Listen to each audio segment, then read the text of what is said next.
Good morning, everyone. I'm having my coffee, and I wanted to tell you some more of the symptoms from my COVID shot. I'm going to have to blow my nose. That's one of the symptoms, too. Hold on. Ever since I had my shot, I guess about 4 or 5 days ago. Yeah. It was last week. Today's Wednesday. It's been about 5 days. I've had the most incredible runny nose, sniffing all the time.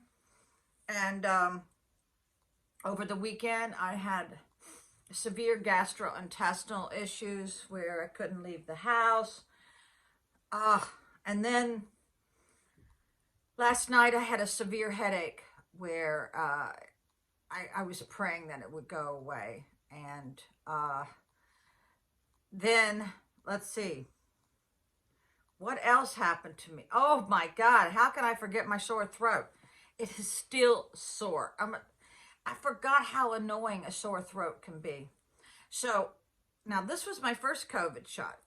Let me tell you what, I'm not looking forward to the second because I heard that you are down for 2 days and it is horrible. You can't do anything. All you want to do is sleep because you're so fatigued.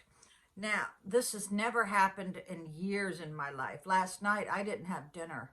I did not want dinner. I didn't even think about food, and I'm a foodie, honey. I think about food all day long. I even think about food after I've ate food, but not last night. I had even gone to the grocery store and got stuff to make subs. That's when I found out they don't have salami anymore with the peppercorns. I'd gotten Swiss cheese sub bread, nice tomatoes, and I didn't even eat it. And I even bought jalapenos to put on top of my chili that I made over the weekend. Didn't eat anything. I wasn't even hungry. Oh my God. And I know this is from the COVID shot. And I also noticed that my back is hurting more than ever. I'm trying to hold off on my next surgery because I heard that the rate of successfulness is only 30% when you've already had one spinal fusion. I have 3 rods this way, 3 rods this way, and they're going to fuse the back above that. I'm not going to give you all those fancy words because most people don't even know what I'm talking about. But in my lower back, I do have 6 rods. So it's the area right above that. I think that's the thoracic. Now, I've always been told my cervical area, which is the area here, has been damaged when I was 16. So, yeah, the COVID shot, honey, is not fun. You better make sure all your chores are done before you get it, and make sure you've got some cold medicine, lots of water, tons of water you should drink to flush out all them toxins. Yeah, so I had multiple symptoms. I was a little bit lightheaded and a little bit shaky on my feet. So, yeah. So make sure you've made arrangements when you get that second shot for someone to check on you or something, you know.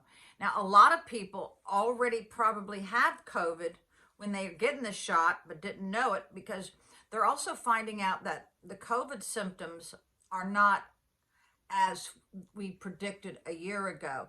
Now they're saying you can have COVID and not have a high fever and not have the shortness of breath. A lot of people have COVID who just have upset stomach and gastrointestinal problems. So a lot of people could already have COVID. It's the symptoms they're finding out is not like they predicted, you know, a year ago.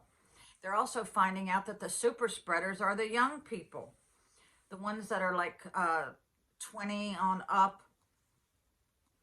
Yeah, so I will say I'll bid adieu, adios, and thanks for watching. And I love all of you, and I appreciate every one of you. And I hope that I do make you think about things in your life. And just know, ever how sad you are today, you can make a choice to be happy. It's that simple. Everybody has things that they are ashamed of. Everybody has things that they wish they hadn't have done. Everybody has had somebody being mean to them or abusive. But you can get over all that just by a mindset. I think Joyce Meyer, she's the one that really had a horrific abuse done to her as a baby. And look how far she's come. And I think it all starts with a little bit of forgiveness. I've had to forgive a lot of people in my life. I didn't want to, but I have, in order to keep my sanity. A lot of people who've been abused they self-medicate with booze or drugs. I even did that for about 10 years. And let me tell you what, people, it didn't get me anywhere. It just sedated me. It just slowed my progress as a human being. You know, when I lived in Florida, I went to AA meetings with a friend because I didn't have any friends. I uprooted my whole life for my husband and moved to Florida. So I had no friends there. I didn't know anybody. So I would go with her. She was my son's school teacher.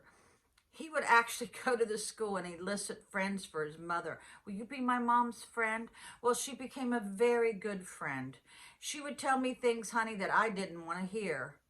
I just thought she was mean, but no, she was just looking out for the best for me.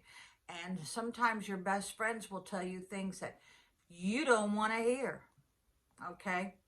But she would often tell me, why don't you divorce your husband? That wasn't even in my vocabulary back then. But in those rooms at AA, I learned the 12-step program. Let me tell you what, you can use that in any area of your life that you need to have counseling or understanding. And I even used to drag my teenage children to those rooms to hear about, you know, some of the drunks that have run over and killed entire families. And but the 12-step program really has some good stuff, people, for anything that you're trying to get over or to work on in your life. And yeah, so in the last 12 years, I've been working on the inside of me, not the outside so much. But so adios, everybody.